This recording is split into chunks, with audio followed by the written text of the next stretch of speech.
This is CBC Winnipeg News.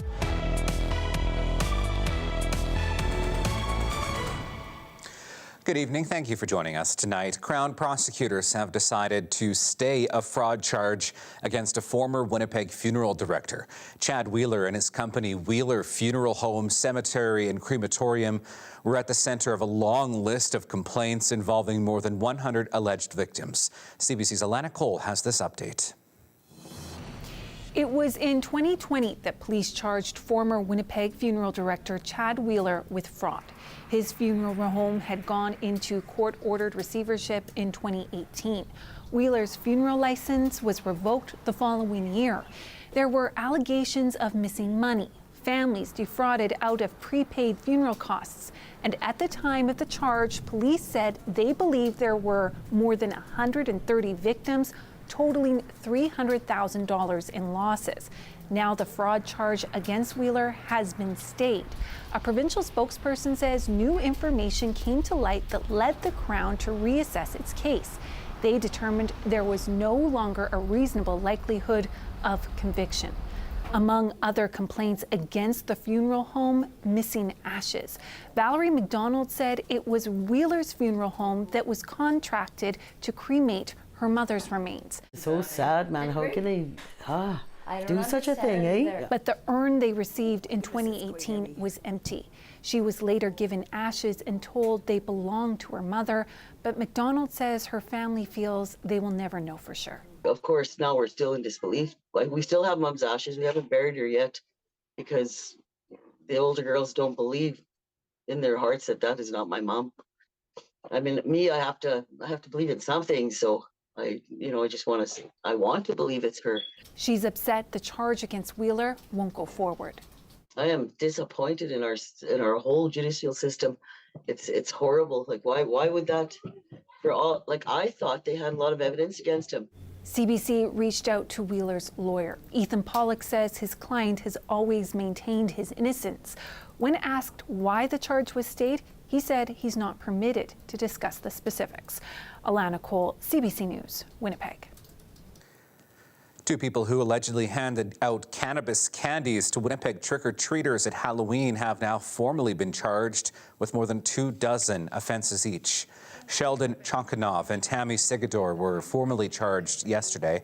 They each face 13 counts of distributing cannabis to a young person, as well as 13 counts of distributing cannabis knowing it's against the law.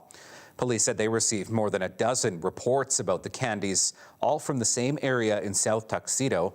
The kids who got those candies ranged in age from 6 to 16 years old. A 9th senior Progressive Conservative MLA is calling it quits. Myrna Dreger says after almost 25 years in politics, she's decided to move on. Dreger is currently the Speaker of the Legislative Assembly. She's the MLA for Roblin, which includes Charleswood and Headingley. Well, Winnipeg's KUB bread will rise again. Chip and Pepper Foster have taken over the torch, and I'm very proud. Owner Ross Seinfeld announcing today that two Winnipeg celebrities who have come in to save the bakery, brothers Chip and Pepper Foster. They starred in the NBC series Chip and Pepper Cartoon Madness. Pepper says they heard the news in the U.S. about the closing of KUB bread and could not watch the iconic Winnipeg brand die. We love the brand. We're going to fine-tune it. I think there's no better brand that's with history here. So we're really, really pumped up about this. KUB was forced to shut down in November after the ovens and boiler broke down. Foster says bakeries in Winnipeg, Roblin and Selkirk will produce the bread for local and national chains. Manitoba is feeling the impact of record national immigration numbers. Last year, Canada welcomed some 430,000 new permanent residents. Towns like Neepawa are still tallying the number of people who arrived last year, but in 2021, 600 newcomers made the Westman community their home, along with over 6,000 other newcomers in the last decade. When you take a look in Neepawa, in the three schools, the elementary, middle years, and high school, the population of newcomer students is more than 50%. Walmsley says the newcomers are welcome in the community, but the federal and provincial governments need to increase funding for education, health, and housing to help communities deal with the sudden increase in population. Well, today is National Ribbon Skirt Day. The day was inspired by a 10-year-old from Saskatchewan who was told her ribbon skirt wasn't good enough to wear to school as formal attire. CBC's Kevin Nipateba was at a celebration of Ribbon Skirt Day today at Pula Park.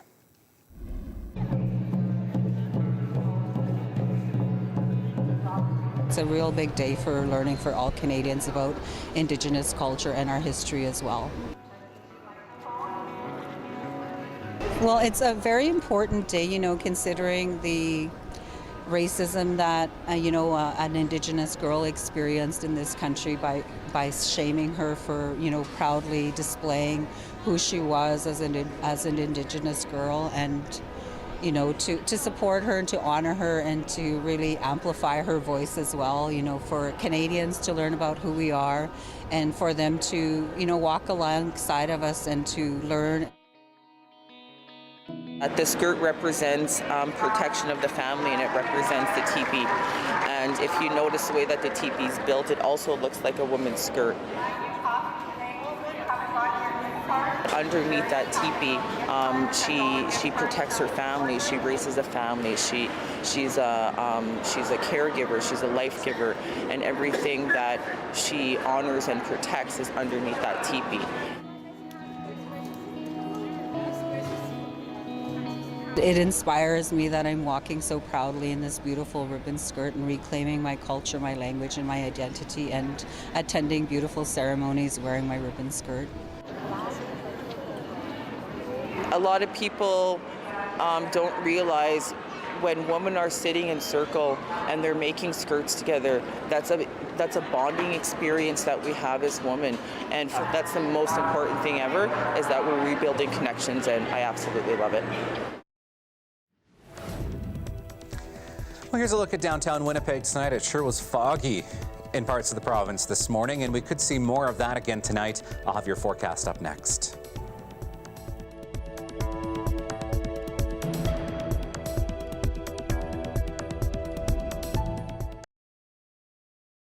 This weather update is brought to you by Capital Ford Lincoln.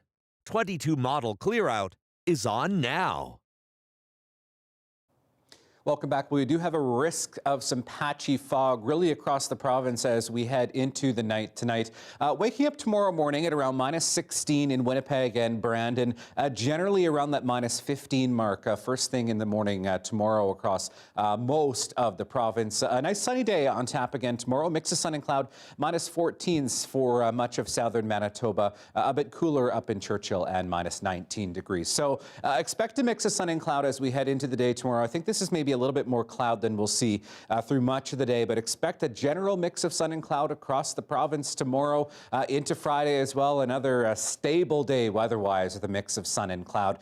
Same as we head into the day on Saturday as well. Okay, looking at your 7-day forecast now, expect nothing but, really a mix of sun and cloud Thursday, Friday, and Saturday. Temperatures around -10. Could be a bit breezy on Saturday. We have a slim chance of flurries come Monday, and then could be another windy day on Wednesday. And that is your late news for this Wednesday. Thank you for being with us tonight. We'll see you again tomorrow at 6 and 11. Have a great night.